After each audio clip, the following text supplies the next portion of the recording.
বিসমিল্লাহির রহমানির রহিম। আসসালামু আলাইকুম। আশা করি আলহামদুলিল্লাহ আপনারা অনেক ভালো আছেন। দেখেন, ঢাকা বিশ্ববিদ্যালয়, রাজশাহী ইউনিভার্সিটি, চট্টগ্রাম বিশ্ববিদ্যালয় বা জগন্নাথ, আপনারা ইতিমধ্যে পরীক্ষা দিয়েছেন। অনেকেই আপনাদের যে আশাটা ছিল যে একটা ইউনিভার্সিটিতে যেন আপনার চান্স হয় বা পাবলিকিয়ান বলে নিজেকে দাবি করতে পারেন, সেরকম কিন্তু আপনার এখনো হয় নাই, বা নিজেকে পাবলিকিয়ান বলে দাবি করার সেই সুযোগটা কিন্তু এখনো হয় নাই। কিন্তু সামনে একটা অপরচুনিটি আপনাদের জন্য ওয়েট করতেছে, সেটা হচ্ছে গুচ্ছ ভর্তি পরীক্ষা। দেখেন, আমি যত যাই বলি না কেন, বাংলাদেশের যত ভার্সিটিতে আপনি পরীক্ষা দেন না কেন, সবচেয়ে বড় অপরচুনিটি কিন্তু গুচ্ছ। কারণ এইখানে দেখা যায় প্রত্যেক বছর আপনি যদি 45, 45+ মার্কস পান, ইনশাল্লাহ কোনো না কোনো একটা ভার্সিটিতে কিন্তু আপনার চান্স হয়ে যাবে। যে কোনো একটা সাবজেক্টে কিন্তু আপনি পড়তে পারবেন খুব সহজে। তো আমি কিছু কথা আপনাদের উদ্দেশ্যে বা কিছু নসিহত করব। এই স্ট্র্যাটেজি যদি আপনি ফলো করতে পারেন, আমি বলবো না আপনি চান্স পাবেন, কিন্তু আপনার ভালো একটা কনফিডেন্স বা ভালো একটা আত্মবিশ্বাস আপনার জন্ম হবে ইনশাল্লাহ। সো আমি যে কথাগুলো বলি, আশা করি ধৈর্য সহকারে কথাগুলো শুনেন। আশা করি হতাশ হবেন না ইনশাল্লাহ। আর সৃষ্টিকর্তা আমাদেরকে দুনিয়াতে পাঠাইছে আসলে তার ইবাদত বন্দেগী করার জন্য। আমরা ওইখান থেকে একটু টার্ন অন করছি, করে আমরা দুনিয়াবি চিন্তা ভাবনা এত করি, বা ধরেন এইভাবে চিন্তা করি যে আসলে ভার্সিটি না পড়লে আমাদের জীবনটা মানে ধ্বংস। বিষয়টা আসলে এমন না। অবশ্যই জীবন এর তাগিদে ভালো একটা জায়গায় ইনস্টিটিউটে পড়াশোনা করা অবশ্যই এটা আসলে দরকার আছে, কিন্তু আমরা এটাকে মানে এমনভাবে এটার সঙ্গে জড়াই গেছি যে অন্য যে জীবন আছে সেটাও আমরা ভুলে যাই। সো এত বেশি আসলে চিন্তা করার কোনো কারণ নাই। আবার চিন্তা অনেক সময় যতই বলি না কেন চিন্তা করব না, কারণ ফ্যামিলি আমাকে অনেক টাকা প্রোভাইড করছে, কোচিং করার সময় টাকা দিছে। তো এখন তাদেরকে যদি ভালো একটা আউটপুট না দিতে পারি, তাহলে তো স্বাভাবিকভাবেই তাদের একটা পেশার, নিজের সব পেশার মিলে আসলে অবস্থা খারাপ হয়। যাই হোক, অনেক কথা বললাম, বড় ভাই হিসাবে একটা কথা আপনাদের উদ্দেশ্যে বলবো, একটু মনোযোগ সহকারে শুনবেন। প্রথম কথা, দেখেন, গুচ্ছ ভর্তি পরীক্ষা শুরু হয় এইচএসসি 2020। দেখেন, অর্থাৎ যে সকল স্টুডেন্ট অটো পাস করছিল তারা কিন্তু এই গুচ্ছের মধ্যে দিয়ে প্রথম ভর্তি পরীক্ষা আসলে অ্যাটেন্ড করে। এবং সেই বছর আপনাদের 20টার মতো ভার্সিটি ছিল, 2021 সালে সেটা বেড়ে 22টা। তারপরে দেখা যায় যে 2022 সালে 24টি ইউনিভার্সিটি গুচ্ছের মধ্যে ছিল। তো তখন কিন্তু সাস্ট অন্তর্ভুক্ত ছিল। তো পরবর্তীতে সাস্ট বের হয়ে গেল, এক এক করে জগন্নাথ বের হয়ে গেল, তো খুলনা বের হয়ে গেল। সো মজার যে বিষয়টা, যে প্রথমের দিকে আসলে যারা প্রশ্ন করছিল যে 2020-এ সর্বপ্রথম পরীক্ষায়, তখন কিন্তু সাস্ট পরীক্ষা করছিল, শাহজালাল বিজ্ঞান প্রযুক্তি ইউনিভার্সিটি প্রশ্ন করছিল। সো সেই বছর যে জিনিসটা হয়, যে কারোর যদি কাটমার্ক আসলে কাটমার্কস ধরেন 40 যে পাইছে, সে 100% চান্স পাইছিল। কত? এইচএসসি 20 সালে কাটমার্ক ছিল 40 না 40-এরও কম। 40-এরও কম বলতে কি, বিভিন্ন ইউনিভার্সিটি ছিল, কাজী নজরুল ইসলাম ইউনিভার্সিটি ছিল, কথা বুঝতে পারছেন, পাবনা বিজ্ঞান প্রযুক্তি ছিল, এইগুলোতে দেখা গেছে 38-39 হয়েছে কিছু কিছু সাবজেক্টে। সো এত কথা বাদ, তারপরে দেখা গেছে সাস্ট পরীক্ষা এক সময় নিয়েছে, ওদের প্রশ্ন প্যাটার্ন একটু কঠিন হয়। এরপরে দেখা গেছে যে যশোর বিজ্ঞান প্রযুক্তি নিয়েছে, আবার দেখা গেছে নোয়াখালী বিজ্ঞান প্রযুক্তি নিয়েছে। সো এখন আপনাদের যেটা কথা বা যেটা আসলে এখন করণীয়, সেটা হচ্ছে আপনি পিবিএসের যশোর বিজ্ঞান প্রযুক্তি, নোয়াখালী বিজ্ঞান প্রযুক্তি, এদের যদি প্রশ্ন ব্যাংকটা পারেন অবশ্যই একটু দেখার চেষ্টা করবেন। পাবনা বিজ্ঞান প্রযুক্তি, এই তিনটা আপাতত যদি আপনি একটু প্রশ্ন প্যাটার্ন পিবিএসের দেখেন, অর্থাৎ 2019 সালে আগের, এই জিনিসটা পাওয়াটা আপনাদের জন্য একটু টাফ। কিন্তু দেখবেন যে বিজ্ঞান ও প্রযুক্তি প্রশ্ন ব্যাংক নামে একটা প্রশ্ন ব্যাংক আছে, বাজারে পাওয়া যায়। এই জিনিসটা আপনি নিয়ে আসবেন, নিয়ে এসে এইটা আপনি প্র্যাকটিস করবেন। আমি আবার বলতেছি, বিজ্ঞান ও প্রযুক্তি বিশ্ববিদ্যালয়ের প্রশ্ন ব্যাংকটা আপনি অ্যানালাইসিস করবেন। এখন কথা হলো কিভাবে অ্যানালাইসিস করবেন, এটা আসলে গুরুত্বপূর্ণ একটা বিষয়। কারণ আপনি পিবিএসে যে ভার্সিটিগুলোতে পরীক্ষা দিয়েছেন, আপনি কিন্তু জানেন যে আপনার ল্যাকিংগুলো কি। কোনোটাই হয়তো বা বেশি দাগাইছেন, কাটমার্ক, নেগেটিভ মার্কিং বেশি খেয়ে আপনার ওইখানে হয় নাই, বা কোনো জায়গায় হয়তো বা আপনি বুঝতে পারেন নাই। সেই ভুলগুলো কিন্তু আপনাকে এখন ওভারকাম করে গুচ্ছে ভালো একটা জিনিস করতে হবে। সো এখন কথা হলো যে আমি তাহলে প্রশ্ন ব্যাংকটা কীভাবে পড়বো, বা এখন সামনে আমার কীভাবে অগ্রসর হওয়া উচিত।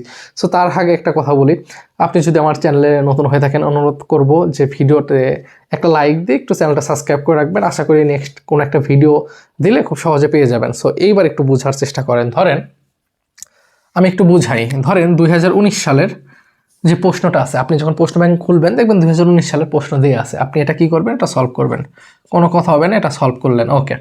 এটা সলভ করতে ধরেন আপনার সময় লাগবে, স্বাভাবিক, তাই না?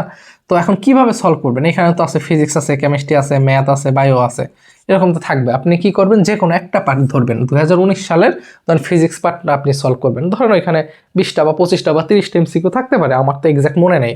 তাহলে কি করবেন? 2019 সালে ফিজিক্সের প্রশ্ন আপনি সলভ করবেন 30টা, যে কটা থাকবে, ওকে। সলভ করলেন। এরপরে কি করবেন? অবশ্যই 2018 সালের যে কোশ্চেনটা আছে ফিজিক্সের, এটা সলভ করবেন। এইভাবে 2017 সালের আপনি কি করবেন? সলভ করবেন। কি সলভ করবেন? ফিজিক্সটা সলভ করবেন। একটু খেয়াল করেন। তো আপনি কি করলেন? একদিনে 3টা সলভ হয়ে গেছে, কথা বুঝেন। এইভাবে আপনি 2010 থেকে 2019 পর্যন্ত যতগুলো প্রশ্ন আছে এটা আপনি সলভ করেন, এটা হচ্ছে আপনার কাজ। প্রথম দিন আপনি 3টা সলভ হয়েছে, দ্বিতীয় দিন আপনি কি করবেন জানেন?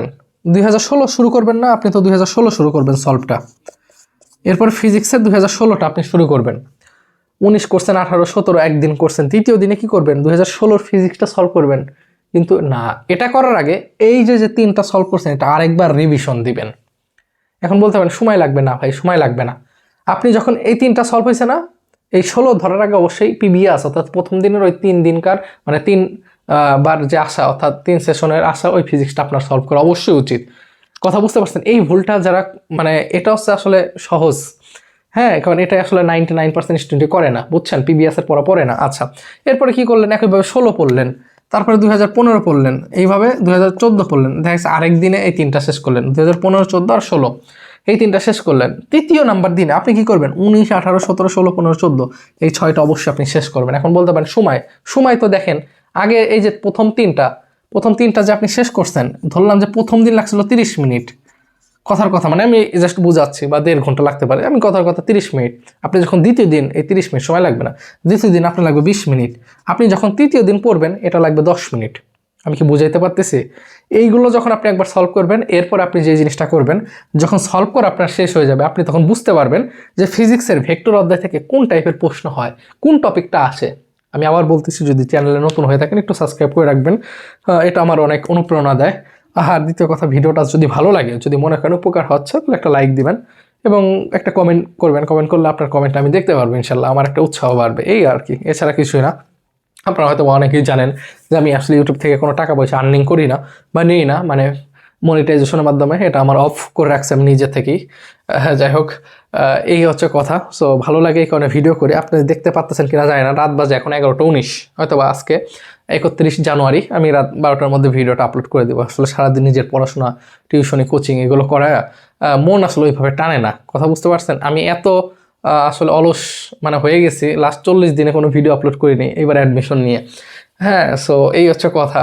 সো আপনারা একটু কমেন্ট করেন, একটু উৎসাহ পাইলে ভিডিও করবেন ইনশাল্লাহ। আচ্ছা দেখেন, তাহলে এইভাবে করে আপনাকে অবশ্যই রিভিশনটা দিতে হবে। এরপর হচ্ছে আপনি বই পড়বেন, অবশ্যই বইটা পড়া আসলে জরুরি। আপনার হাতে এখনো সময় আছে ভাই, এত টেনশন কেন করেন? আপনার যেভাবে হোক আপনার 45 পাইতেই হবে, 100-র ভিতর 45 আপনাকে পাইতেই হবে। আপনি এটা জাস্ট মনে করেন ও পারলে আপনি কেন পারবেন না? হ্যাঁ, পারবো না বা এটা করবো না, আপনি যদি দেখেন আপনি এখন খাওয়া দাওয়া, নামাজ কালাম, পড়াশোনা, এছাড়া আপনার আর কোনো কাজ নাই, বা আপনি যদি অন্য ধর্মাবলম্বী হয়ে থাকেন আপনার কাজটা ওইটা করেন, ঠিক আছে, আর পড়াশোনা। তারপরে যদি না হয়, চান্স না হয়, তাহলে মনে রাখবেন যে সৃষ্টিকর্তা আপনার এখানে সফলতা রাখে নাই। ভার্সিটিতে পড়লে আপনার জীবন ভালো হতো না, এই কারণে এখানে চান্স সৃষ্টিকর্তা দেয়নি। চিন্তা করবেন অলওয়েজ পজিটিভ, হ্যাঁ, কখনো নেগেটিভ চিন্তা করবেন না। হাই হাই মানে এরকম আমরা অনেক সময় চিন্তা ভাবনা করি, কথা বুঝতে পারছেন?